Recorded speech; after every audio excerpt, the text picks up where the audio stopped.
देश के प्रधानमंत्री माननीय नरेंद्र मोदी जी ने इस भवन का लोकार्पण किया। 2 साल 7 महीनों के अंदर ये भवन बना। माननीय सदस्यों को नई टेक्नोलॉजी का उपयोग करते हुए पेपरलेस बनाने में ये संसद भवन अपने आप में महत्वपूर्ण है। ये नए संसद भवन में जहाँ महत्वपूर्ण विधेयक भी पारित हुए, वहाँ पर संविधान संशोधन विधेयक पारित हुआ। इस नए संसद भवन के अंदर हमने हमारे कानून बनाए।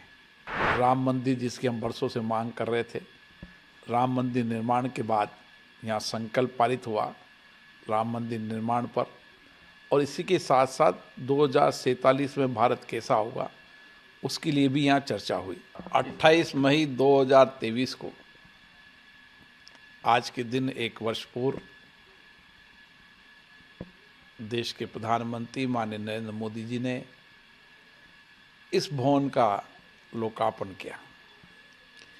इस भवन का शिलान्यास भी माननीय प्रधानमंत्री नरेंद्र मोदी जी ने किया और बहुत कम समय में 2 साल 7 महीनों के अंदर ये भवन बना, जो हमारे देश के आत्मनिर्भर का मॉडल भी है और हमारे 140 करोड़ देश की आकांक्षाओं अपेक्षाओं का प्रतीक भी है।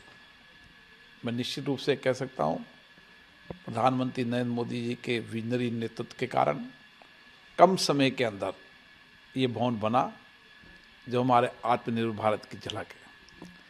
कई सालों तक नए भवन की मांग हो रही थी।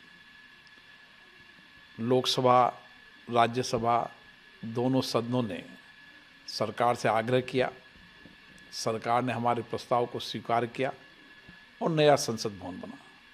और आज नए संसद भवन जहाँ नई टेक्नोलॉजी और टेक्नोलॉजी के साथ इको फ्रेंडली हम देखते हैं कि बिजली की बचत, पानी का पुनः रिसाइकलिंग, और इसी के साथ साथ माननीय सदस्यों को नई टेक्नोलॉजी का उपयोग करते हुए पेपरलेस बनाने में ये संसद भवन अपने आप में महत्वपूर्ण है। वर्तमान परिप्रेक्ष्य में क्योंकि हमारे नए संसद भवन की आवश्यकताएं थी, पूर्व के कभी माननीय अध्यक्षों ने भी नए संसद भवन के लिए समय समय पर मांग की थी। मैं कह सकता हूं कि ये नए संसद भवन में जहां महत्वपूर्ण विधेयक भी पारित हुए, वहाँ पर संविधान संशोधन विधेयक पारित हुआ, नारी शक्ति वंदन अधिनियम। इन नारी शक्ति वंदन अधिनियम की वर्षों तक मांग हो रही थी। नए संसद भवन के अंदर ये विधेयक पारित हुआ और इस संविधान संशोधन से हमारे देश की महिलाओं को लोकसभा राज्यसभाओं के अंदर भी 33% के साथ उनको नेतृत्व करने का अवसर मिलेगा, ताकि जनता के अपेक्षा आकांक्षाओं को वो राज्य की विधानसभाओं में, लोकसभा में रख सकें।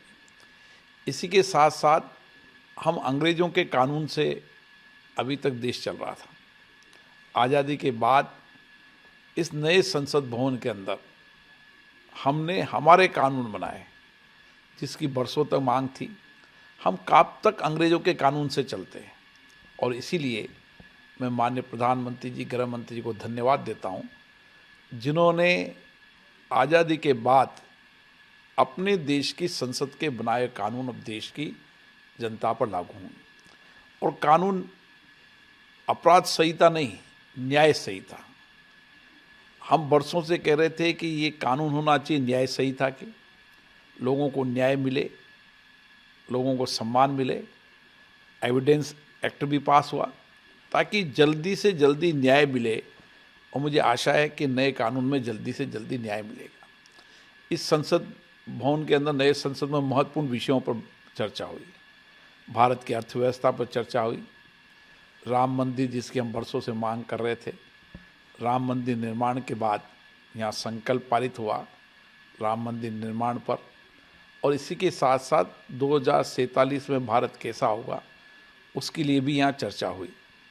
और मैं कह सकता हूँ कि नया संसद भवन जहाँ विधेयक पारित करने के लिए भी अपने आप में ऐतिहासिक रहेगा महत्वपूर्ण विधेयकों को, और उसी के साथ साथ नए संसद भवन के अंदर आने वाले समय की आवश्यकताओं को देखते हुए हमने सारी आवश्यकताओं को पूरा किया, टेक्नोलॉजी का भी उपयोग किया।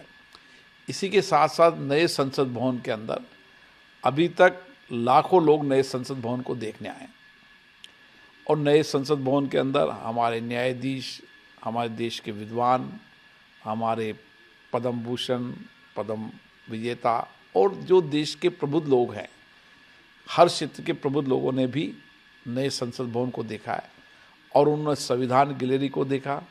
संविधान गैलरी में हमारे भारत की अलग अलग आत्मनिर्भर भारत की झलक देखी, हमारी विरासत, हमारी संस्कृति की झलक नई संसद के अंदर है। जो भी लोग नए संसद भवन में देखने आए, उन्होंने नए संसद भवन की उत्साहपूर्ण तरीके से ये कहा कि ये संसद भवन की आवश्यकताएं थी, और उसके लिए खुशी जाहिर की कि आज भारत के अंदर हमारे आत्मनिर्भर भारत का संसद भवन निश्चित रूप से हमारी विरासत की झलक दिखाता है, हमारी आधुनिकता की झलक दिखाता है और वर्तमान की झलक भी दिखाता है।